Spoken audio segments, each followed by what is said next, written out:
അപ്പോൾ ആരാധിക്കുമ്പോഴല്ല വിടുതൽ. എന്നിട്ട് ഈ ആരാധന ദൈവത്തിന് സ്വീകാര്യമായി എങ്കിൽ അതിൻ്റെ അർത്ഥം ദേഹം, ദേഹി, ആത്മാവ് ദൈവസന്നിധിയിൽ കുറ്റമറ്റ മനസാക്ഷിയോടുകൂടി, കുറ്റമില്ലാത്ത മനസാക്ഷിയോടുകൂടി, ശുദ്ധമായ മനസ്സോടുകൂടി നീ ആരാധിച്ചത് കൊണ്ടാണ് നിൻ്റെ ആരാധനയിൽ ദൈവം പ്രസാദിച്ചത്. ആ വിധത്തിൽ കഴികൾ പ്രാപിച്ച ഒരു വ്യക്തിയുടെ ജീവിതത്തെ പിശാചിന് പിന്നെ അവകാശം പറയാൻ പറ്റത്തില്ല. അവൻ്റെ അവകാശങ്ങളെല്ലാം പോയി.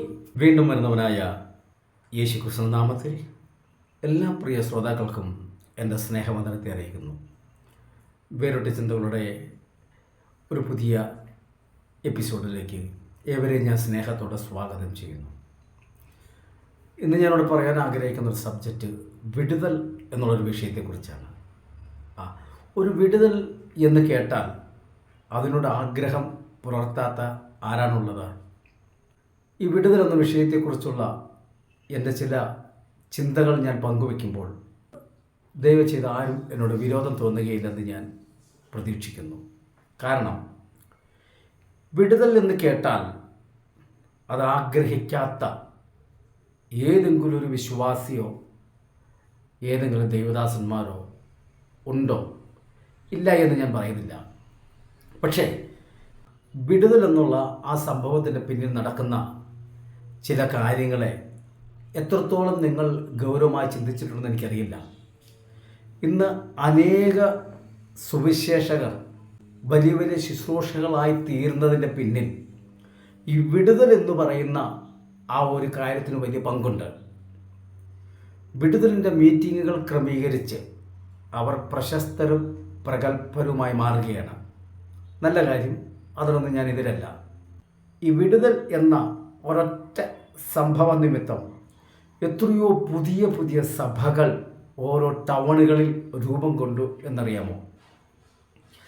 ഈ വിടുതൽ എന്നുള്ളതായ ഒരൊറ്റ സംഭവ നിമിത്തം എത്രയോ നിഷ്കളങ്കരായ, വചനം വേണ്ടതുപോലെ അറിയാത്ത എത്രയോ പാവപ്പെട്ട വിശ്വാസികൾ കുരുങ്ങപ്പെട്ടു പോയിട്ടുണ്ടെന്ന് നിങ്ങൾക്കറിയാമോ? ഈ വിടുതൽ എന്നുള്ളതായ ഒരൊറ്റ സംഭവം നിമിത്തം എത്രയോ ഭവനങ്ങൾ ഇന്ന് ആരാധനയ്ക്ക് പോലും മടിയുള്ളവരായി തീർന്നിരിക്കുന്നു എന്നുള്ളത് നിങ്ങൾക്കറിയാമോ? ഈ വിടുതൽ എന്നുള്ളതായ ഒരൊറ്റ സംഭവ നിമിത്തം എത്രയോ സഭകളിൽ നിന്ന് വിശ്വാസികൾ കുടുംബസഹിതം കൊഴിഞ്ഞു പോയിട്ടുണ്ടെന്ന് നിങ്ങൾക്കറിയാമോ? വിടുതൽ എന്ന് പറയുന്നത് വലിയൊരു കാര്യമാണ്. പക്ഷേ അതിൻ്റെ പിന്നിൽ നടക്കുന്ന അനന്തര ഫലങ്ങളായ ദോഷങ്ങളെയാണ് ഞാൻ രണ്ട് വാക്കിൽ നിങ്ങളുടെ മുമ്പിലേക്ക് നിരത്തി വെച്ചത്. ചില ശുശ്രൂഷ കഴിഞ്ഞിട്ട് ചില വിശ്വാസികളോട് ഇന്നത്തെ മീറ്റിംഗ് എങ്ങനെ ഉണ്ടായിരുന്നു? അയ്യോ ഭയങ്കര വിടുതലായിരുന്നു. എന്താ നിങ്ങൾക്കുണ്ടായ അനുഭവം? അയ്യോ ഭയങ്കര വിടുതലായിരുന്നേ. ശരി, നിങ്ങൾക്ക് എന്താ അനുഭവം ഉണ്ടായേ? അത് പറയാനില്ല. ശരി, ചിലർ പറയും അയ്യോ ഇന്നത്തെ വചന ശുശ്രൂഷ ഭയങ്കര വിടുതലായിരുന്നു. ഏതായിരുന്നു വിഷയം? ഏത് വചനത്തിൽ നിന്നാ? അയ്യോ അതൊന്ന് കേൾക്കേണ്ടതായിരുന്നു. അല്ല, ഏത് വിഷയമായിരുന്നു അവിടെ പ്രസംഗിച്ചേ? അയ്യോ എന്തൊരു വിടുതലെന്നറിയാമോ? എന്താ സംഭവം എന്നറിയാമോ? ഇതൊന്നും കേട്ടില്ല, ഗ്രഹിച്ചില്ല, മനസ്സിലാക്കിയില്ല. എന്നിട്ട് പറയും ഭയങ്കര വിടുതലായിരുന്നു പറയും. സത്യത്തിൽ എന്താണ് വിടുതൽ? നമ്മൾ ബാങ്കിലൊക്കെ നമ്മുടെ പ്രോപ്പർട്ടി കൊണ്ട് ലോൺ വെച്ചാൽ നമ്മൾ ബാങ്കിൽ നമ്മുടെ ലോണൊക്കെ ക്ലോസ് ആയി കഴിഞ്ഞതിന് ശേഷം അവർ നമുക്കൊരു സർട്ടിഫിക്കറ്റ് തരും. അതിന് വിടുതൽ സർട്ടിഫിക്കറ്റ് എന്ന് പറയുന്നത്. നമ്മൾ സ്കൂളിലൊക്കെ ചെന്ന് ചോദിച്ചാൽ കുട്ടികൾക്ക് ഒരു സ്കൂളിൽ നിന്നോ മറ്റൊരു സ്കൂളിലേക്ക് ഉപരിപഠനത്തിന് പോകുമ്പോൾ അവരെഴുതി തരുന്ന ഒരു സർട്ടിഫിക്കറ്റിന് അവിടെ വിടുതൽ സർട്ടിഫിക്കറ്റ് എന്നാണ് മലയാളത്തിൽ പറയുന്നത്. അതിൻ്റെ കാര്യമെന്ന് ചോദിച്ചാൽ ഇപ്പം ബാങ്കിലെ കാര്യം തന്നെ പറഞ്ഞാൽ ഇതുവരെ നിങ്ങളുടെ പ്രോപ്പർട്ടി ഈ ബാങ്കിൻ്റെ ഉടമസ്ഥത നിയന്ത്രണ അവകാശത്തിൻ്റെ കീഴിലായിരുന്നു. കാരണം ഈ പ്രോപ്പർട്ടി വെച്ചിട്ട് നിങ്ങൾ ഇത്ര ലക്ഷം രൂപ അവിടെ നിന്ന് എടുത്തിട്ടുണ്ട്, അതിന് ബാധ്യതപ്പെട്ട് കിടക്കുക. ആ ബാങ്കിൽ കൊടുക്കേണ്ടുന്ന പണം കൊടുത്തിട്ട് ലോൺ ക്ലോസ് ചെയ്യുമ്പോൾ അവർ പറയും ഇനി ഞങ്ങൾക്ക് ഈ പ്രോപ്പർട്ടിയിന്മേൽ യാതൊരു അധികാരവുമില്ല. ഇതിൻ്റെ ശരിയായ ഉടമസ്ഥൻ, അതായത് ഇവിടെ ലോൺ വെച്ചിരുന്നയാൾക്ക് ഞങ്ങൾ തിരികെ ഏൽപ്പിക്കുകയാണ്. അവർക്കിത് വിൽക്കാനോ സൗജന്യമായി കൊടുക്കാനോ എന്തിനുമുള്ള അവകാശമുണ്ട്. ബാങ്കിന് ഈ വസ്തുവിന്മേലുണ്ടായിരുന്ന അവകാശം ഇതോടുകൂടി തീർന്നു. അതെ, അത് എഴുതി കൊടുക്കുന്ന സർട്ടിഫിക്കറ്റിനാണ് വിടുതൽ സർട്ടിഫിക്കറ്റ് എന്ന് പറയുന്നത്. അങ്ങനെയെങ്കിൽ ഈ വിടുതലിന് വേണ്ടി ആഗ്രഹിക്കുന്ന ദൈവമക്കളെ, നിങ്ങൾ സത്യത്തിൽ ഈ വിടുതൽ എന്ന് പറഞ്ഞാൽ എന്താണ് അർത്ഥമാക്കിയിരുന്നത്, എന്താണ് മനസ്സിലാക്കിയിരുന്നത്? ക്രിസ്തുവേശുവിൽ നിങ്ങൾക്കുള്ള സ്വാതന്ത്ര്യത്തെ തടഞ്ഞിട്ട് നിങ്ങളുടെ വ്യക്തി, നിങ്ങളുടെ സമ്പത്തോ, നിങ്ങളുടെ ഭാവിയെയോ, നിങ്ങളുടെ വരുമാന മാർഗത്തെയോ, നിങ്ങളുടെ വിദ്യാഭ്യാസത്തെയോ, എന്തുമാകട്ടെ, അതിൻ്റെ മേൽ അവകാശം പറഞ്ഞു നിൽക്കുന്ന ഒരു ശക്തിയുണ്ട്, ഒരധികാരമുണ്ട്. അവൻ്റെ കീഴിൽ പിടിക്കപ്പെട്ടു പോകുമ്പോഴാണ് ഒരു ദൈവ പൈതലിന് തൻ്റെ സ്വാതന്ത്ര്യത്തിന് മങ്ങലേൽക്കുന്നത്. തിരുവചനത്തിൽ നമുക്ക് ഇങ്ങനെ കാണാൻ കഴിയുന്നുണ്ട്. ചിലർ തങ്ങളുടെ നല്ല മനസാക്ഷി തള്ളിക്കളഞ്ഞിട്ട് അവരുടെ വിശ്വാസ കപ്പൽ തകർന്നുപോയി. ഹുമനിയോസും അലക്സാണ്ടറും ഈ കൂട്ടത്തിലുള്ളവരാകുന്നു. അവർ ദൂഷണം പറയാതിരിക്കാൻ പഠിക്കേണ്ടതിന് ഞാൻ അവരെ സാത്താനെ ഏൽപ്പിച്ചിരിക്കുന്നു. ഇത് അപ്പോസ്തലനായ പൗലോസ് പറഞ്ഞ കാര്യമാണ്. മനസ്സിലാക്കുക, ഹുമനിയോസിനെ അലക്സാണ്ടറിനെ ദൈവദൂഷണം പറയാതിരിക്കാൻ പഠിപ്പാൻ സാത്താനെ ഏൽപ്പിച്ചു. അപ്പോൾ ഒറ്റുമക്കൽ പറഞ്ഞാൽ അന്നു മുതൽ ഹുമനിയോസിൻ്റെ അലക്സാണ്ടറിൻ്റെ മേൽ ഒരധികാരം വരിക, ഒരു നിയന്ത്രണം വരികയാണ്. ആരാ? സാത്താൻ്റെ നിയന്ത്രണം. അവനാണ് ഇവനെ കൊണ്ട് നടക്കുന്നത്. ഇവനെ കൊണ്ട് എന്ത് പറയിപ്പിക്കണം, ഇവനെ കൊണ്ട് എന്ത് ചെയ്യിപ്പിക്കണം, ഇവനെ കൊണ്ട് എന്ത് ചിന്തിപ്പിക്കണം, ഇവൻ ഏതെല്ലാം ഗുരുമാലിൽ ചെന്ന് വീഴണം, ഇവൻ്റെ വാക്കുകളുടെ പിഴവ് നിമിത്തം എന്തെല്ലാം അനർത്ഥങ്ങളൊക്കെ വരുത്തിക്കൂട്ടി വയ്ക്കണം, ഇവൻ്റെ സമ്പത്തുകളൊക്കെ എങ്ങനെ നാനാവിധമാക്കി ചിതറിപ്പിക്കാൻ കളയും. വിവിധ കാര്യങ്ങളുടെ എല്ലാം നിയന്ത്രണം പിശാച് ഏറ്റെടുത്ത് കഴിയുമ്പോൾ ഇവൻ ഉദ്ദേശിക്കുന്നിടത്തോളം കാര്യം നടക്കത്തില്ല. അപ്പോൾ പറയും പോരാട്ടമാണ്. ഇപ്പം പോരാട്ടം, ഭയങ്കര പോരാട്ടം. എന്ത് ചെയ്തിട്ട് ക്ലച്ച് പിടിക്കുന്നില്ല, ബിസിനസ്സൊക്കെ തകർന്നു പോവുക, അത് ഭാവി ഒന്നും നടക്കുന്നില്ല, ഒരു വീട് വയ്ക്കാൻ ആഗ്രഹിച്ചിട്ട് നടക്കുന്നില്ല, ഒരു ലോണിൻ്റെ പുറകെ നടന്നിട്ട് നടക്കുന്നില്ല, കൊച്ചിൻ്റെ കല്യാണം നടക്കുന്നില്ല, പിള്ളേരുടെ അഡ്മിഷൻ നടക്കുന്നില്ല. പോരാട്ടമാ. സംഭവം എന്താ? കർത്താവിൻ്റെ അധീനതയിലിരുന്ന, കർത്താവിൻ്റെ അധികാരത്തിൻ്റെ കീഴിൽ ഇരുന്ന വ്യക്തി അറിയാതെ അവൻ്റെ മേലുള്ള അധികാര നിയന്ത്രണങ്ങളുടെ സാധാരണ കയ്യിൽ ചെന്നു. ഇനി അവിടെ നിന്ന് പൂർണ്ണമായ ഒരു വിടുതൽ, അതാണ് അവിടെ നിന്ന് പൂർണ്ണമായി ഒരു സ്വാതന്ത്ര്യം കിട്ടി. അവിടുന്ന് പോരണം. അപ്പോഴാണ് വിടുതൽ എന്ന് പറയുന്നത്.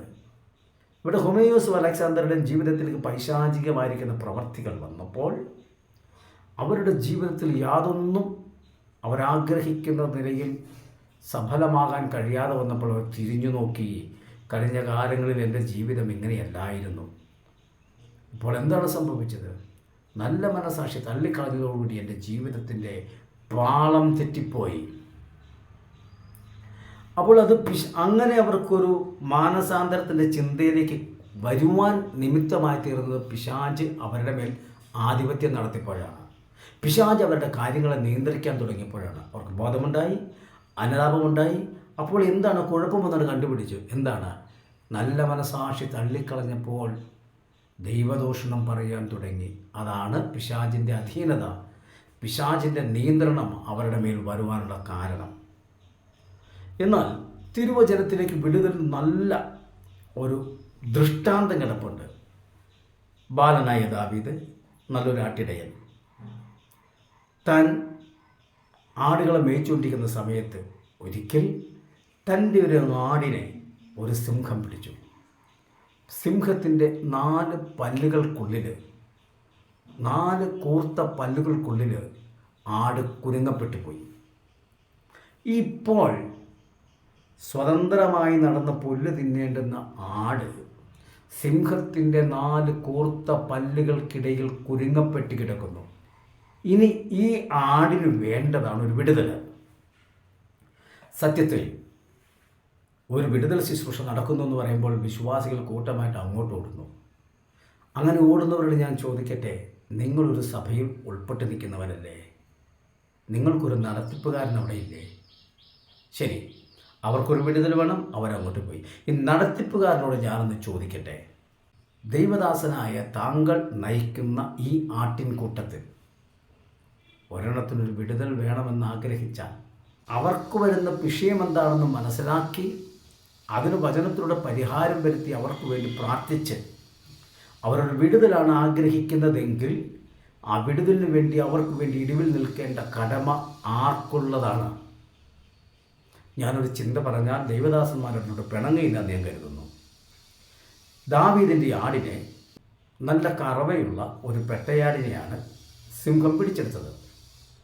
ദാവീദ് ചെന്ന് നോക്കിയപ്പോൾ സിംഹത്തിൻ്റെ വായിലാണ് ആട് കിടക്കുന്നതെങ്കിലും ആട് ശ്വസിക്കുന്നുണ്ട്. അല്പം വെള്ളം വെച്ച് കൊടുത്തപ്പോൾ ആടത് കുടിക്കുന്നുണ്ട്. അല്പം പുല്ല് വെച്ച് കൊടുത്തപ്പോൾ ആടത് ഭക്ഷിക്കുന്നുണ്ട്. ഇടയ്ക്കിടയ്ക്ക് ആട് കരയുന്നുണ്ട്. ആടിൻ്റെ മുൻപിൽ വന്നെന്ന് പരിശോധിച്ചപ്പോൾ തനിക്ക് ബോധ്യപ്പെട്ട കാര്യമാണ്. ചുറ്റിക്കറങ്ങി പുറകിൽ വന്നു, കറന്നു നോക്കി, പാലും കിട്ടുന്നുണ്ട്. ഇനിയിപ്പോൾ ആട് എവിടെ ഇരുന്നാലും എന്താ? തിന്നുന്നുണ്ട്, കുടിക്കുന്നുണ്ട്, ഇടയ്ക്കിടയ്ക്ക് ശബ്ദം കേൾപ്പിക്കുന്നുണ്ട്, പാല് പുറകിൽ നിന്ന് കറന്നെടുക്കാനും പറ്റുന്നുണ്ട്. ഇനി ആട് എവിടെ കിടന്നാലും എന്താ? ഇതല്ല ഇന്ന് സംഭവിച്ചിരിക്കുന്ന ആത്മീയ ലോകത്തിൽ. യഥാർത്ഥത്തിൽ നിങ്ങൾ നടത്തി വരുന്ന സഭയിൽ കൂടി വരുന്ന വിശ്വാസികളുടെ ആത്മീയ സ്വാതന്ത്ര്യത്തിനും വളർച്ചയ്ക്കും ആവശ്യമുള്ളത് ആരാണ് കൊടുക്കേണ്ടത്? അവനവൻ്റെ തൊഴുത്തിൽ ആവശ്യത്തിനുള്ള പുല്ലും വെള്ളവും കിട്ടിയാൽ ആടവിടെ തൃപ്തിയായി തൊഴുത്തിൽ കിടക്കും. ഇന്ന് പല സഭകളിൽ നടക്കുന്നൊരു യാഥാർത്ഥ്യം ഞാൻ പറയാം. തിങ്കൾ മുതൽ ശനി വരെയുള്ള ദിവസങ്ങളിൽ ദൈവജനം പലവിധമായിരിക്കുന്ന മേഖലകളിലൂടെ ബന്ധപ്പെട്ട് കുടുംബത്തിൽ നിന്നും ചാർച്ചക്കാരുടെ നിന്നും സഹപ്രവർത്തകരുടെയോ സഹപാഠികളുടെ ഇടയിൽ നിന്നോ സമൂഹത്തിൽ നിന്നോ ഉണ്ടാകുന്ന വേദനകൾ അവർക്ക് കരഞ്ഞു തീർക്കുവാനൊരിടം, പറഞ്ഞു തീർക്കുവാനൊരിടം, ഇറക്കി വയ്ക്കുവാനൊരിടം, അതാണ് ആരാധനാലയം. പക്ഷേ ഇന്ന് പല ആരാധനാലയത്തിലും സംഭവിക്കുന്നത്, ചെറിയ വേദനയുമായി വരുന്ന വ്യക്തി ആരാധന കഴിയുമ്പോൾ വലിയ വേദനയുമായി മടങ്ങി പോകുന്ന അവസ്ഥയല്ലേ പല ആരാധനാ ആലയങ്ങളിലും നടക്കുന്നത്. ആരാധനയുടെ സമയമൊക്കെ ചുരുക്കിയപ്പോൾ കറക്റ്റ് ക്ലോക്കിൽ നോക്കി തുടങ്ങി ക്ലോക്കിൽ നോക്കി അവസാനിപ്പിക്കുന്ന ഒരു സിസ്റ്റം. അതൊന്നും ഞാൻ എതിര് പറയുന്നില്ല. ചില സാഹചര്യത്തിൽ ചില മേഖലകളിലെ വാഹന സൗകര്യം, യാത്രാ സൗകര്യമൊക്കെ വെച്ച് നോക്കുമ്പോൾ അത് വേണ്ടി വരും. പക്ഷേ പ്രധാനപ്പെട്ടൊരു കാര്യം പറയാം, 2.5 മണിക്കൂറോ 3 മണിക്കൂറോ ഒരു ആരാധന പറഞ്ഞാൽ പല കാരണം പറഞ്ഞ് അതിൻ്റെ സമയം വെട്ടിക്കുറയ്ക്കുകയല്ലേ. ഇന്ന് സെൻറ്ററിൻ്റെ കമ്മിറ്റിയുണ്ട്, അതുകൊണ്ട് 1 മണിക്കൂറേ ആരാധനയുള്ളൂ. താലന്ത് പരിശോധനയുടെ പരിശീലനമുണ്ട്, അതുകൊണ്ട് ഇന്ന് 1.25 മണിക്കൂർ ആരാധനയുള്ളൂ. ഇന്ന് ദൂരെ നിന്ന് എൻ്റെ സ്വന്തക്കാർ വരും, അവർക്ക് ആഹാരം കൊടുക്കാനുള്ളതാണ്. ആരാധനാലയങ്ങളിൽ നടക്കുന്ന കാര്യമേ പറയുന്ന, കറക്കി കുത്തി പറയുന്ന കാര്യമൊന്നുമല്ല. ഇന്ന് ദൂരെ നിന്ന് എൻ്റെ സ്വന്തക്കാർ വരും, അവർക്ക് ആഹാരം കൊടുക്കാനുള്ളത് കൊണ്ട് ആരാധന ഇന്ന് 1.5 മണിക്കൂറേ ഉള്ളൂ. കേൾക്കണേ, ഈ സഭയിലെ വിശ്വാസികൾ, ഇത്തരത്തിലുള്ള സംഭവങ്ങൾ നടക്കുന്ന സഭയിലെ വിശ്വാസികൾ തൃപ്തികരമായ ഒരു ആരാധന കിട്ടുന്ന ഇടത്തേക്ക് പോയാൽ ദൈവദാസനെ താങ്കൾക്ക് അതിന് വിലക്കുവാൻ കഴിയുമോ? അവരാഗ്രഹിക്കുന്ന ഒരു ആത്മീയ സന്തോഷമാണ്. എല്ലാവരും പറയും ആരാധിക്കുമ്പോൾ വിടുതൽ, ആരാധിക്കുമ്പോൾ സൗഖ്യം. എന്താണ് ഇതിൻ്റെ പിന്നിലെ മർമ്മം? ആരാധിച്ചു എന്നുള്ള കാരണത്താൽ ഒരു വിടുതലും കിട്ടുമെന്ന് എനിക്ക് തോന്നുന്നില്ല. ആരാധിച്ചു എന്നുള്ള കാരണത്താൽ ഒരു സൗഖ്യവും ഉണ്ടായി എന്നെനിക്ക് തോന്നുന്നില്ല. ഞാനൊരു ഉദാഹരണം പറയാം. നമ്മൾ വസ്തുവൊക്കെ വാങ്ങാൻ പോകുമ്പോൾ, സ്ഥലമൊക്കെ വാങ്ങാൻ പോകുമ്പോൾ ഒരു സ്ഥലത്തിന് ഉടമസ്ഥൻ പറയുക, ഇതിനൊരു ലോൺ ഉണ്ടായിരുന്നു, ആ ലോൺ കഴിഞ്ഞ ദിവസം ക്ലോസ് ചെയ്ത് ഞാനതിൻ്റെ പേപ്പറുകളൊക്കെ വാങ്ങിച്ച് അതിൻ്റെ വിടുതൽ സർട്ടിഫിക്കറ്റും എല്ലാം എൻ്റെ കയ്യിലുണ്ടെന്ന് പറഞ്ഞാൽ പിന്നീട് ആ സ്ഥലത്തെക്കുറിച്ച് യാതൊരു രേഖയെക്കുറിച്ച് നിങ്ങൾ അന്വേഷിക്കാൻ പോകേണ്ട ആവശ്യമില്ല. കാരണം ഒരു സ്ഥലത്തിൻ്റെ സകല പേപ്പേഴ്സും കറണ്ടായെങ്കിൽ മാത്രമേ ബാങ്കുകാർ ലോൺ കൊടുക്കത്തുള്ളൂ. ബാങ്കുകാർ ലോൺ കൊടുത്ത ഒരു സ്ഥലമാണോ ആ സ്ഥലത്തിന് പേപ്പർ സൈഡ് യാതൊരു പ്രശ്നമില്ല എന്നുള്ള ഉറപ്പാണ്. പിന്നെ നിങ്ങൾ റീസർവേലുണ്ടോ, കരമടച്ചതാണോ, പട്ടയം ഒറിജിനലാണോ, മുന്നാധാരമുണ്ടോ, മറ്റു ബാധ്യതയുണ്ടോ, അതൊന്നും അന്വേഷിക്കാൻ പോകണ്ട.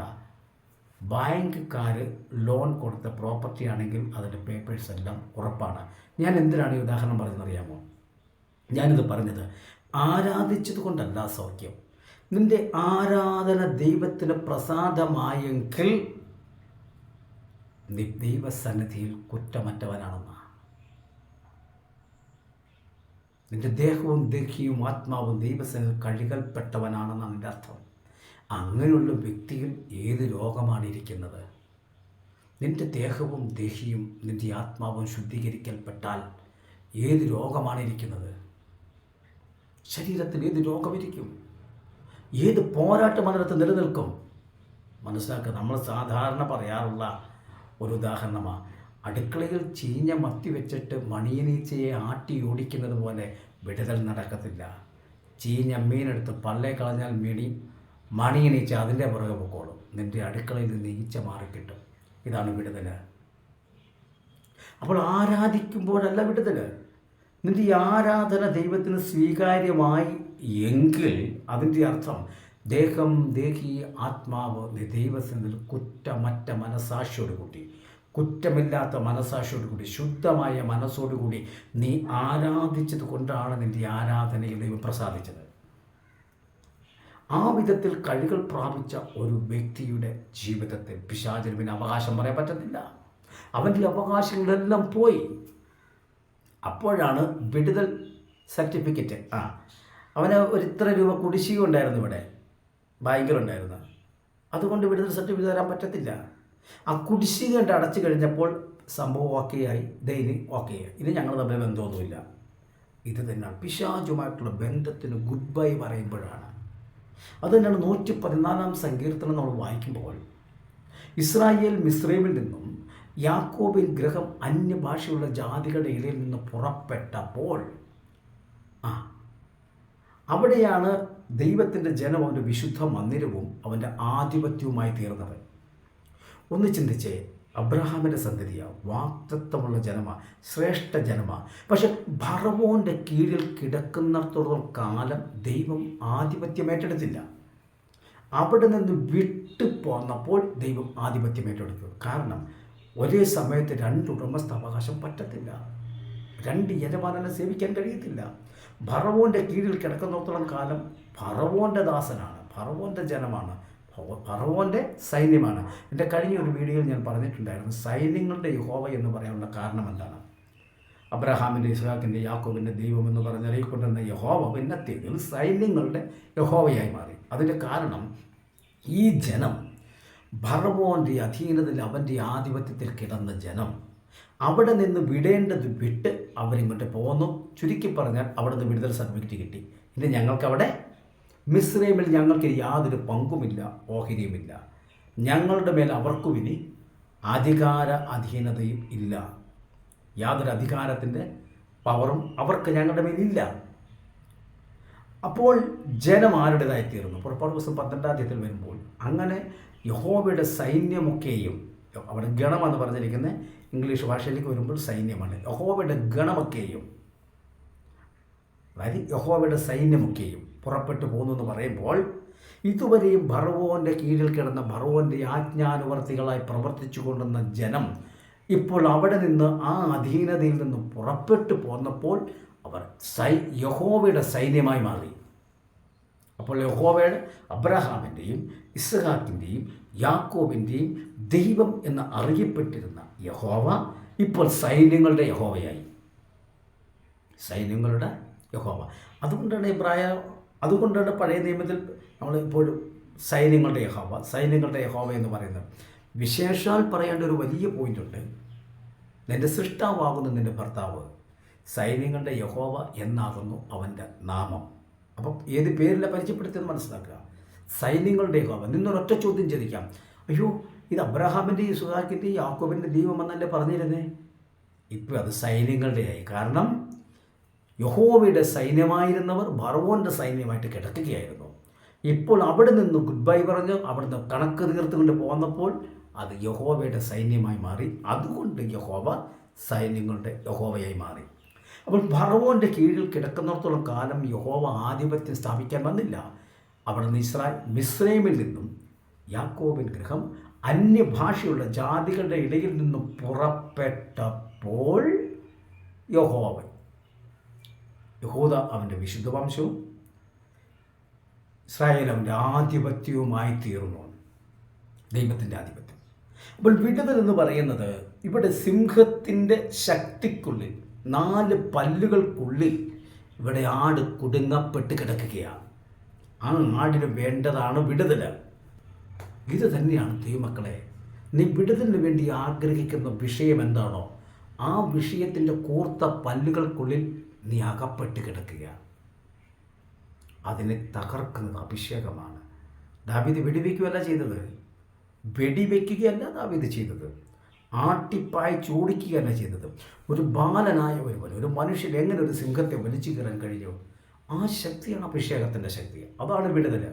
അപ്പോൾ മനസ്സിലാക്കുക, വിടുതൽ ഇന്നിപ്പോൾ കേൾക്കാം. വിശ്വാസത്തോടുകൂടി ഒരാമയും പറഞ്ഞാട്ടെ, ഇന്ന് വിടുതല. ആര് പറഞ്ഞു വിടുതല എന്ന്? കഴിഞ്ഞ ദിവസം കണ്ടു, ഓഗസ്റ്റ് മാസം എൻ്റെ വിടുതലിൻ്റെ മാസമാണ്. അപ്പോൾ ഞാൻ ജൂലൈയിൽ ജനിച്ച ആളാണ്. എനിക്ക് അന്നേരം ഓർത്ത് പോയി ഓഗസ്റ്റ് ജനിച്ചാൽ മതിയായിരുന്നു. എന്തൊക്കെ പേക്കൂത്താണ് പറഞ്ഞു കൂട്ടുന്നത് ദൈവത്തിൻ്റെ പേരിൽ, ദൈവനാമത്തിൽ. ഓഗസ്റ്റ് മാസം നിൻ്റെ വിടുതലിൻ്റെ മാസമാണ്. അപ്പോൾ ജൂലൈക്ക് എന്താ കുഴപ്പമുണ്ടായേ? ഇത് തന്നെ ജൂലൈയിലും പറഞ്ഞു, ജൂലൈ നിൻ്റെ വിടുതലിൻ്റെ മാസമാണ്. അപ്പോൾ അങ്ങനെയാണെങ്കിൽ ജൂണിന് എന്താ കുഴപ്പമുണ്ടായേ? അല്ല, ജൂണിലും പറഞ്ഞു ജൂൺ നിൻ്റെ, എന്നാൽ പിന്നെ ഒറ്റ വാക്ക് പറഞ്ഞ 12 മാസവും നിൻ്റെ വിടുതലിൻ്റെ മാസം എന്ന് പറഞ്ഞാൽ പോലെ. ഈ പാവപ്പെട്ട ചിന്തിക്കാൻ കഴിയില്ലാത്ത ജനങ്ങളെ പറ്റിച്ച് അവരുടെ പോക്കറ്റിൽ കിടക്കുന്നത് എവൻ്റെ കീശയിലാക്കാൻ വേണ്ടി പറയുക ഓഗസ്റ്റ് മാസം നിൻ്റെ വിടുതലിൻ്റെ മാസമാണ്. ഇതാര് പറഞ്ഞ? ഒരു വക്കീലിൻ്റെ ഓഫീസിൽ പിയോണായി ജോലി ചെയ്യുന്ന ഒരു വ്യക്തി. അവർക്കറിയാം, മുന്നമേ തന്നെ വക്കീൽ ഓരോരോ കേസിൻ്റെ നമ്പറും ഡേറ്റും എടുത്തു. തലേ ദിവസമാകുമ്പോൾ ആ ക്ലർക്ക് ആ ഡേറ്റ് നോക്കി ഉള്ള ഫയലുകളിലെടുത്ത് മേശപ്പുറത്ത് വക്കീൽ വരുമ്പോൾ മേശപ്പുറത്ത് എടുത്ത് വെച്ചിരിക്കും. കാരണം പുള്ളിക്കറിയാം ഇന്ന് ഈ വക്കീൽ ഇത്ര നമ്പർ കേസിൻ്റെ വിധിയുടെ ദിവസമോ വിസ്താരത്തിൻ്റെ ദിവസമോ ചിലപ്പോൾ സാക്ഷികളിൽ നിന്ന് മൊഴി കേൾക്കുന്ന ദിവസമാണെന്ന് അദ്ദേഹത്തിനറിയാം. അദ്ദേഹത്തോട് ആരാ പറഞ്ഞേ? അന്ന് കോടതിയിൽ അത് എഴുതി വെച്ചു, അറിയിച്ചായിരുന്നു. ഞാൻ ചോദിക്കട്ടെ, ഓഗസ്റ്റിൽ നിൻ്റെ വിടുതലിൻ്റെ മാസമാണെന്ന് പറയാൻ പ്രിയ സഹോദര, അല്ലെങ്കിൽ അങ്ങനെ പറഞ്ഞ വ്യക്തിയെ താങ്കൾക്കാണ് സ്വർഗത്തിൽ നിന്ന് വല്ലതോ ഡയറക്കുറിപ്പ് കൊണ്ട് കിട്ടിയോ? രജിസ്റ്റർ വല്ലതും കിട്ടിയോ? ഇതൊക്കെ കബളിപ്പിക്കപ്പെടുന്ന മേഖലയാണെന്ന് ദൈവജനം തിരിച്ചറിയണം. ഒരു തള്ളി വീഴ്ചാലും, ഒരു ഉന്തി വീഴ്ചാലും, തുള്ളി മറിഞ്ഞാലും, സ്റ്റേജിൽ നിന്ന് എത്ര കമ്പൊടിച്ചാലും, ഒരു ലോഡ് വിറകൊടിച്ചാലും, എത്ര കാകളം നീട്ടി ഊതിയാലും വിടുതലിന് ചില കാര്യങ്ങളൊക്കെ ഉണ്ട്. ബാങ്കുകാർ പറയും, അതെ ഇവിടെ ചില അടച്ചു തീർക്കാനുണ്ട്, അതുകൊണ്ട് അടച്ചു തീർത്താൽ വിടുതൽ സർട്ടിഫിക്കറ്റ് തരാം എന്ന് പറഞ്ഞാൽ പിശാച് പറയുന്നിടത്ത് കൊണ്ടുകൊടുക്കാനല്ല പറഞ്ഞത്. അവനുമായിട്ടുള്ള ബന്ധം തീരണമെങ്കിൽ എൻ്റെ മനസ്സുകൊണ്ട് നീ ചാഞ്ഞുപോയ മേഖലകളെ കണ്ടെത്തി തിരിച്ചെൻ്റെ മനസ്സിനെ തിരിച്ചെടുക്കണം. എന്നിട്ട് പ്രവൃത്തി കൊണ്ട് ചാഞ്ഞുപോയ ആ തലത്തെ തിരിച്ചറിഞ്ഞ് അവിടെ നിന്ന് ബന്ധം വിച്ഛേദിക്കണം. എങ്കിലേ വിടുതലാകത്തുള്ളൂ. ദാവീദ് എന്താണ് ചെയ്തത്? പിടിച്ചു വലിച്ചു കീറി, നല്ല 2 പല്ലുകൾ മുകളിലും 2 പല്ലുകൾ താഴെയും പിടിച്ചു വലിച്ചു കീറി പല്ലും ആടുമായിട്ടുള്ള ബന്ധത്തെ അകറ്റിക്കളഞ്ഞ് ആടിനെ വിടുവിച്ചെടുത്തു. നിങ്ങൾക്ക് തോന്നുന്നുണ്ടോ കഴുത്തൊടിഞ്ഞ നടുവൊടിഞ്ഞ പരങ്ങാവെള്ളിക്ക് ഓട്ട വീണ രക്തം അകത്തേക്ക് ശ്വാസത്തിൻ്റെ കൂടെ പോകത്തക്ക നിലയിൽ അപകടത്തിൻ്റെ വക്കിലത്തിൽ ആടിനെയാണ് പിടിച്ചു കിട്ടിയെന്ന് തോന്നുന്നുണ്ടോ? ഒരു കാര്യം മനസ്സിലാക്കണം. ഞാൻ വിശ്വസിക്കുന്നു ദാവീദിന് കിട്ടിയ ആട് ദാവീദിന് തിരിച്ച് കിട്ടിയ ആട് ഒരു കേടുപാടുമില്ലാത്ത ആട് തന്നെയായിരിക്കും. കാരണം അത് അഭിഷേകത്തിൻ്റെ ആടാണ്. തന്നെയല്ല, ദാവീദ് കിട്ടുന്ന സമയമെല്ലാം കിന്നരം വായിച്ച് ദൈവത്തെ ആരാധിച്ചു കൊണ്ടിരിക്കുന്ന ഒരുവൻ്റെ ആട്. ആ ആടിനെയാണ് പിടിച്ചതെങ്കിൽ അതിനെ കേടുപാട് വരാൻ സമ്മതിക്കത്തില്ല. പിന്നെ ഒരു ചോദ്യം, അങ്ങനെ ആരാധിച്ചു കൊണ്ടിരുന്നവൻ്റെ ആടിനെ എന്തിനു സിംഹം പിടിക്കാൻ ദൈവം അനുവദിച്ചു? അത് ദാവീദുമായിട്ടുള്ള ബന്ധത്തിൽ പഠിച്ചാൽ അത് മനസ്സിലാക്കാം. ഞാൻ സാന്ത്വനമടി എന്നുള്ള എൻ്റെ വചനധ്യാന ചിന്തയിൽ അതൊരു വിഷയമായി ഞാൻ അവതരിപ്പിക്കാൻ ആഗ്രഹിക്കുന്നതുകൊണ്ട് ഇവിടെ ഞാനത് വിശദീകരിക്കുന്നില്ല. ഒറ്റ വാക്ക് പറയാം, വിടുതൽ എന്നാൽ എന്താ? വിടുതലിൻ്റെ മറവിൽ നടക്കുന്ന ചൂഷണങ്ങൾ ഞാൻ ആദ്യം പറഞ്ഞല്ലോ. എത്രയോ സഭകളാണ് ഇന്ന് ടൗണുകളിൽ നടന്നുകൊണ്ടിരിക്കുന്നത്. ഞായറാഴ്ച രാവിലെ ഒരു ടൗണിലേക്ക് ചെന്നാൽ 2ാം നില എന്ന് പറയുന്ന അല്ലെങ്കിൽ 1ാം നില എന്ന് പറയുന്ന ഒരു ഒഴിവായ മുറിയുണ്ടോ, അവിടെ ഒരു ആരാധനയുണ്ട്. അതറിയണമെങ്കിൽ ഞായറാഴ്ച ഒരു 11 മണിയാകുമ്പോൾ ടൗണിലേക്ക് ചെല്ലണം. ഞാൻ മോശമൊന്നും പറയുന്നില്ല. ജനത്തിന് ദൈവത്തെ ആരാധിപ്പാനുള്ള സൗകര്യങ്ങൾ ഒരുക്കുന്നതൊക്കെ നല്ലത്. പക്ഷേ ഈ വിടുതലെന്ന് പറയുന്ന ഒരൊറ്റ വാക്കിൻ്റെ മറവിലാണ് ഇതെല്ലാം നടക്കുന്നുള്ള കാര്യം മറന്നു പോകരുത്. വിടുതൽ എന്തെന്നറിയണം. ദൈവദാസന്മാരോടത് ചോദിക്കട്ടെ. ഇന്ന് ഈ ദുരുപദേശങ്ങളെല്ലാം ഇതുപോലെ മുളച്ചു വരികയാണ്. ഞാൻ ഈ വേറിട്ട ചിന്തയുള്ള പരിപാടി തുടങ്ങിയപ്പോഴാണ് ഈ ഒരു വിഷയത്തെക്കുറിച്ച് ഇത്രത്തോളം വ്യാഖ്യാനങ്ങൾ ആത്മീയ ലോകത്തിലുണ്ടെന്ന് ഇപ്പോഴേ മനസ്സിലാകുന്നത്. കാരണം ഓരോരുത്തരും വീഡിയോ ഇട്ട് തരിക, ആ ദേവദാസിനെ ഇന്ന വിഷയത്തെക്കുറിച്ചൊന്ന് പറയണം, ഇതൊന്ന് കേട്ടിട്ടൊന്ന് പ്രതികരിക്കണം. എന്തൊക്കെയാണ് നടക്കുന്നത്? അവരവരുടെ സഭയിൽ വചനം വേണ്ടതുപോലെ പഠിപ്പിച്ചില്ല എങ്കിൽ ഇന്ന് ഒരു പുതിയ സഭക്കാരും ഒരക്രൈസ്തവനെയും വിളിച്ചുകൊണ്ട് പോയി എങ്ങും ഒരു സഭയും തുടങ്ങുന്നില്ല. പുതിയ സഭകളെല്ലാം, ഈ പുതിയ ഉപദേശം കൊണ്ട് വരുന്ന സഭകളെല്ലാം പെന്തക്കോസ്ത് സഭയിൽ നിന്ന് പിടിച്ചുകൊണ്ട് പോയാന്നുള്ള കാര്യം മറന്നു പോകരുത്. എന്താണ് തൊഴുത്തിലെ ആടുകളുടെ എണ്ണം കുറയുന്നത്? വചനം വേണ്ടതുപോലെ പഠിപ്പിക്കുന്നില്ല, അവർക്ക് ഭക്ഷണം കിട്ടുന്നില്ല, അവർക്ക് വെള്ളം കിട്ടുന്നില്ല, അവരുടെ ആത്മീയ ജീവിതത്തിൻ്റെ വളർച്ചയ്ക്ക് ആവശ്യമായിരിക്കുന്ന ഭോജനം അവർക്ക് കിട്ടുന്നില്ല. അതുകൊണ്ട് കുറഞ്ഞ പക്ഷം ഉപദേശമെങ്കിലും പഠിപ്പിക്കുവാൻ സഭകൾ തീരുമാനിക്കണം, അതിന് മുൻപന്തിയിലെത്തണം. അങ്ങനെ നേതൃത്വം വഹിക്കുന്ന ദൈവദാസന്മാർ ഓരോ വർഷത്തിൽ കുറേ പ്രസംഗം ഉണ്ടാക്കി അവരെ കൺവെൻഷൻ പ്രസംഗം എന്ന് പറഞ്ഞ് അവരുണ്ടായിരുന്നു. ദൈവദാസന്മാരെയോ വചനം പഠിപ്പിക്കാൻ അവർക്ക് നേരമില്ല. അടുത്ത കാലത്ത് കേട്ടൊരു വ്യാഖ്യാനം കേട്ടോ. നക്ഷത്രം കണ്ടതുകൊണ്ട് അത്യന്തം സന്തോഷിച്ചു. എന്താണ് നക്ഷത്രം? വെളിപ്പാട് പുസ്തകത്തിൽ പറയുന്നത് നക്ഷത്രം എന്ന് പറയുന്നത് ദൂതൻ, വിളക്ക്, സഭ. ശരി തന്നെയാണ്. അപ്പോൾ നക്ഷത്രം കണ്ടതുകൊണ്ട് സന്തോഷം എന്ന് പറഞ്ഞ വിശ്വാസികൾ പാസ്റ്റർമാരെ കാണുമ്പോൾ സന്തോഷിച്ചോണം. പാസ്റ്ററാണ് സഭയുടെ ദൂതൻ. അടുത്ത കാലത്ത് കേട്ടൊരു വ്യാഖ്യാനമാണ്. എന്നിട്ട് പറഞ്ഞു പാസ്റ്റർമാർ നക്ഷത്രം വരുമ്പോൾ സന്തോഷിക്കും. ഏത് നക്ഷത്രം? സെൻട്രൽ പാസ്റ്റർ കാണുമ്പോൾ സന്തോഷിച്ചോണം. വേറൊരു വ്യാഖ്യാനം കേട്ടോ. കർത്താവ് നീതിമാനെയല്ല പാപിയെ തേടി അത്ര വന്നത്. അപ്പോൾ നിന്നെ തേടി വരണമെങ്കിൽ നീ ആരായിരിക്കണം? നീ പാപിയായിരിക്കണം. നീ പാപിയായിരിക്കണമെങ്കിൽ നീ എന്ത് ചെയ്യണം? നീ പാപം ചെയ്യണം. നീ പാപം ചെയ്താലേ കർത്താവ് നിന്നെ തേടി വരത്തുള്ളൂ. എങ്ങനെയുണ്ട് വ്യാഖ്യാനം? ഇതൊക്കെ നടക്കുന്നത് പെന്തക്കോസ്ത് സഭകളിലാണെന്നുള്ള കാര്യം മറക്കരുത്. നേതൃത്വ സഭയോട് പറയും, നിങ്ങളെ കൺവെൻഷന് പ്രസംഗിച്ചു, കുഴപ്പമൊന്നുമില്ല. ഇപ്പം ഈ ലൈവ് പരിപാടി തുടങ്ങിയത് വലിയൊരു അടിയായിപ്പോയി. കാരണം എന്ന് വെച്ച് കഴിഞ്ഞാൽ നേരത്തെ ഒരു 5 പ്രസംഗം ഉണ്ടെങ്കിൽ 5 വർഷം കൊണ്ട് നടക്കാറുണ്ട്. കാരണം ഞാൻ ഈ മ്യൂസിക് ടീമൊക്കെ ആയിട്ട് നടന്നതുകൊണ്ട് ഒരുവിധപ്പെട്ട പ്രഗത്ഭന്മാരെ കൺവെൻഷൻ പ്രസംഗമൊക്കെ എനിക്കും അറിയാം, എന്നെ അറിയാം. അവർ തന്നെ പറയും, എൻ്റെ പ്രസംഗം ഇപ്പോൾ ഡേവിഡ് പാസ്റ്റർ ബൈഹാർട്ട് ആക്കിയിട്ടുണ്ട്. കാരണം എവിടെ ചെന്നാൽ ഇത് തന്നെയുള്ളൂ. ഞാനും കേട്ട് മടുത്തു, അവരെൻ്റെ മുമ്പിൽ പ്രസംഗിച്ച് അവരും മടുത്തു. ഇപ്പം എന്താ കുഴപ്പം? ഉഗാണ്ടയിൽ പോയി നിന്ന് പ്രസംഗിച്ചാലും കേരളത്തിലിരിക്കുന്നത് നമ്മൾ കേൾക്കും. അപ്പം പ്രസംഗം എല്ലാം ഡിസ്പോസിബിളായി മാറി. ഒരു പ്രാവശ്യം മാത്രമേ ഉപയോഗിക്കാൻ പറ്റുന്ന നിലയിലേക്ക് എത്തി. നമ്മുടെ പണ്ട് ടോപ്പപ്പ് ചെയ്തില്ലേ, ആ കൂപ്പൺ ഒന്നും ഉപയോഗിച്ചാൽ പിന്നെ കൊള്ളത്തില്ലല്ലോ, കളയുക എന്ന് പറയുന്നതിൽ ഒരു പ്രസംഗം ഒരു പ്രാവശ്യം ഉപയോഗിക്കാൻ പറ്റുന്ന നിലയിലെത്തി. കാരണം ആ പ്രസംഗം എല്ലായിടത്തും കേട്ട് കഴിഞ്ഞു, ലോകം മുഴുവനും എത്തിക്കഴിഞ്ഞു. അതുകൊണ്ട് ഇനി അടുത്ത തരത്തിൽ എല്ലാം പറ്റുമോ? അതൊന്നും ഞാൻ വിമർശിക്കുന്നതല്ല. ഇതൊക്കെ ദൈവം അറിഞ്ഞു വരുത്തിയ ഒരു കാര്യമാണ്. 5 പ്രസംഗം കൊണ്ട് 5 വർഷം നടന്ന് പ്രസംഗിയൊക്കെ എനിക്കറിയാം. ആരുമാകട്ടെ, ഇതൊക്കെ ഉണ്ടാക്കിക്കൊണ്ട് കുറേ എവിടെയെങ്കിലും പോയിട്ട് കുറേ ഗ്രീക്ക് വാക്കും കുറേ ഹീബ്രു വാക്കും കണ്ടുപിടിച്ചിട്ട് അതിനെ അങ്ങോട്ട് ഇങ്ങനെ വലിച്ചു കീറി 1 മണിക്കൂർ പ്രസംഗിച്ചിട്ട് പോകുന്ന നേരത്തിൽ സഭയിലെ വിശ്വാസികളെ വചനം പഠിപ്പിക്കാത്തതിൻ്റെ ഫലമായി ദുരുപദേശകർ കടന്നുകൂടി വലിച്ചു പറിച്ചോട്ട് പോവുക. യേശു ആരാന്നറിയാമോ? ദൈവത്തിൻ്റെ പുത്രനാ. യേശു ദൈവമെന്ന് എവിടെയെങ്കിലും പറഞ്ഞിട്ടുണ്ടോ?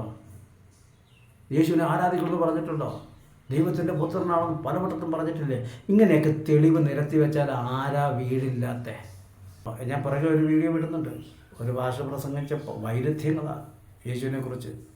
അദ്ദേഹത്തിൻ്റെ 2 പ്രസംഗങ്ങളിൽ നിന്ന് കിട്ടിയ വൈരുദ്ധ്യങ്ങൾ ഞാൻ നിരത്തി വയ്ക്കുന്നുണ്ട്. എന്തിനറിയാമോ? കുരുങ്ങപ്പെട്ട് കിടക്കുന്ന ജനങ്ങൾ വിടുതൽ പ്രാപിക്കണം. ഇനിയെങ്കിലും ജനം തിരിച്ചറിയണം. അപ്പോൾ അതുകൊണ്ട് ഈ വിടുതൽ എന്ന് പറയുന്നൊരു ചെറിയ കാര്യമല്ല. ആദ്യം തന്നെ വിടുതൽ എന്നുള്ള വീക്ക്നെസ്സിൽ നിന്നൊരു വിടുതലാണ് നമുക്ക് വേണ്ടത്. അപ്പോൾ ആരാധന, ഞാൻ പറഞ്ഞല്ലോ, ആരാധിക്കുമ്പോഴല്ല വിടുതൽ. നിൻ്റെ ആരാധന പെർഫെക്റ്റാണ്. നീ പെർഫെക്റ്റ് ആണെങ്കിൽ നിൻ്റെ ആരാധന പെർഫെക്റ്റ്. നിൻ്റെ ആരാധന ദൈവത്തിന് പ്രസാദമായി തീരണമെങ്കിൽ നീ ദൈവത്തിന് പ്രസാദമായി തീരണം. നീ ദൈവത്തിന് പ്രസാദമായി തീരുമ്പോൾ പിശാച് നിന്നെ വിട്ടു പോകും.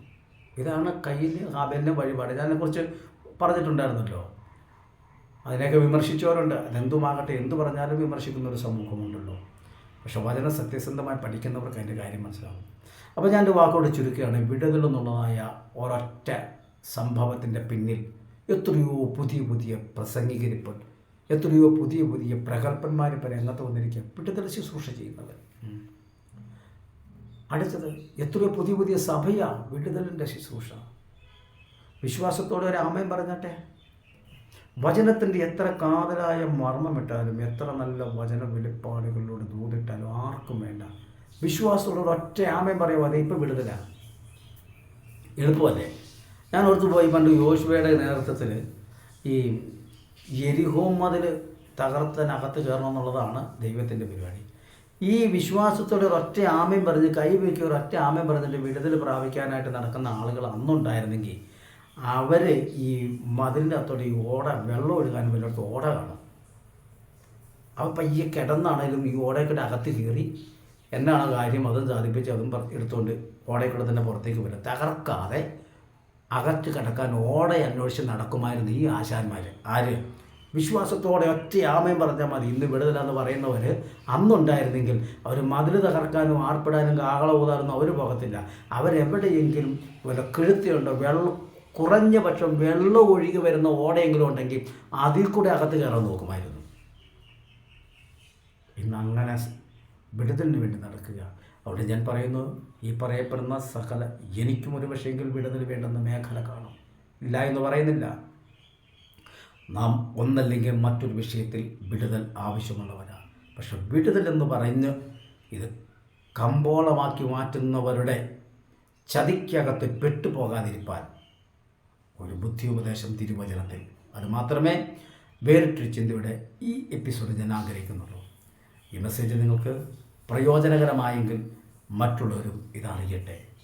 വിടുതലെന്ന് പറയുന്ന ഈ സംഭവത്തിൻ്റെ പിന്നിൽ ഇനി ആരും ചൂഷകരായി മാറാതിരിക്കാൻ ഈ വിവരണം നിങ്ങൾക്ക് പ്രയോജനകരമായി തീരട്ടെ. വീണ്ടും നമുക്ക് പുതിയൊരു ചിന്തയുമായി കൂടി കാണാം. വലിയവനായ ദൈവം നമ്മളെ അനുഗ്രഹിക്കട്ടെ.